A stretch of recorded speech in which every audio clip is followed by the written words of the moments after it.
بسم اللہ الرحمن الرحیم۔ B S Urdu 6th semester.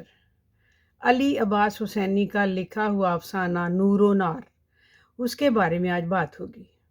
لیکن پہلے ہم دیکھیں گے علی عباس حسینی، ان کے متعلق۔ ان کا تعلق بھارت سے تھا اور اردو کے نامور ترقی پسند افسانہ نگار، نقاد، معلم، مترجم، ڈرامہ نویس تھے۔ 1897 میں ضلع غازی پور اتر پردیش میں پیدا ہوئے۔ مشن ہائی اسکول سے انہوں نے میٹرک پاس کیا، انٹرمیڈیٹ بھی وہیں سے کیا، اور کیننگ کالج سے انہوں نے بی اے کیا۔ الہ آباد یونیورسٹی سے تاریخ میں ایم اے کرنے کے بعد گورنمنٹ جوبلی کالج میں درس و تدریس کے شعبے سے منسلک ہو گئے۔ وہیں پر وہ پرنسپل کے عہدے پر پہنچے اور وہیں سے ہی وہ سبکدوش ہوئے۔ بچپن سے ہی انہیں قصے کہانیوں کا بہت شوق تھا اور 10 یا 11 سال کی عمر میں ہی الف لیلا کے قصے، فردوسی کا شاہنامہ، طلسم ہوش ربا کا مطالعہ کر چکے تھے، اور 1917 میں پہلا افسانہ غنچۂ ناشگفتہ تحریر کیا۔ پھر 1920 میں پہلا ناول جس کا نام تھا کاف کی پری لکھا، اور شاید کہ بہار آئی ان کا دوسرا اور آخری ناول تھا۔ رفیق تنہائی، باسی پھول، کانٹوں میں پھول، میلہ گھومنی، ندیہ کنارے، آئی سی ایس اور دوسرے بہت سے افسانے تحریر کیے، اور اسی طرح سے سیلاب کی راتیں کے نام سے، کچے دھاگے، ایک حمام میں کے نام سے افسانوں کے مجموعے ان کے شائع ہوئے۔ ایک ایکٹ کے ڈرامے اور ان کا مجموعہ بھی شائع ہوا، فکشن کے نکات کے طور پر بھی مشہور ہوئے، اور ان کا ایک مضامین کا ایک اور مجموعہ بھی شائع ہو گیا۔ اب افسانہ نور و نار دیکھتے ہیں۔ علی عباس حسینی کا لکھا ہوا ہے۔ نور کا مطلب ہوتا ہے روشنی، اور خیر، ہدایت، بصیرت، جبکہ نار کا مطلب ہے آگ، چمک، دمک، مطلب خیر و شر کی کشمکش اور باطنی تبدیلی اس کہانی کا موضوع ہے۔ مولانا اجتبا کا داروغہ داماد انتقال کر گیا اور اس کا انہوں نے جنازہ پڑھانے سے انکار کر دیا، اس لیے کہ وہ شرابی تھا، زانی تھا اور جواری بھی تھا، اور ان کی بیٹی کا خاوند تھا، اور ان کی بیٹی کے جو زیورات تھے وہ بھی چرا کر وہ کھا گیا تھا۔ اس وجہ سے انہیں غصہ تھا اور انہوں نے اس کا جنازہ پڑھانے سے انکار کر دیا۔ اب اسی غم کی حالت میں وہ بیٹھے ہوئے تھے کہ انہوں نے وہ معمولی سا سامان جو ان کی بیٹی کے مرنے کے بعد اس کے گھر سے آیا تھا اس کو کھول کر بیٹھ گئے، اور زکیہ کی، جو ان کی بیٹی کا نام زکیہ تھا، اس کی ڈائری ان کے ہاتھ لگ گئی، اس کو پڑھنے لگے، اور پڑھتے پڑھتے وہ زیور کا چرانے کا واقعہ بھی اس میں اس نے لکھا ہوا تھا، اور نہایت سادہ لوحی سے اپنے شوہر سے تعلقات کو بیان کیا تھا، اور ہر موقع پر شوہر کی حمایت کی تھی، طرفداری کی تھی، اور زکیہ کے شوہر جو زیور کا ڈبہ چرانے کے واقعے کے بعد وہ اس قدر بدل گیا تھا کہ وہ زکیہ سے معافی تلافی کے بعد وہ ہر وقت اس کے گھٹنے کے ساتھ لگا بیٹھا رہتا تھا۔ وہ بیمار ہو چکی تھی، اس کو دل کی بیماری تھی، وہ چاہتی تھی وہ کہ اس کے قریب نہ آئے، لیکن وہ نہیں مانتا تھا، وہ اس کی خدمت دن رات کرتا تھا۔ ٹھیک ہے، یہاں تک انہوں نے اجتبا مولانا نے پڑھا اور ڈائری کو بند کیا، اور روتے ہوئے انہوں نے دروازہ کھولا اور باہر جا کر جنازہ پڑھا دیا، جو مسجد کے سامنے رکھے لوگ انتظار کر رہے تھے کہ کب امام صاحب آئیں اور اس کا جنازہ پڑھائیں۔ یہ اس کا خلاصہ تھا۔ اب ہم اس کی مختصر کہانی دیکھتے ہیں۔ مولانا اجتبا اپنی بیٹی زکیہ کے ساتھ آرام سے اپنی مختصر وسائل کے ساتھ زندگی گزار رہے تھے۔ ان کی کل کائنات زکیہ ان کی بیٹی ہی تھی، کیونکہ ان کی بیوی کا انتقال ہو چکا تھا، اور وہ اپنی بیٹی کے ساتھ خوش تھے۔ وہ ان کے اس طرح سے پیاری سی ان کی بچی تھی، چھوٹا سا اس کا قد، دبلا پتلا جسم، چھوٹے چھوٹے ہاتھ پاؤں، اس کا مسکراتا ہوا چہرہ، عجیب دل پایا تھا اس بچی نے۔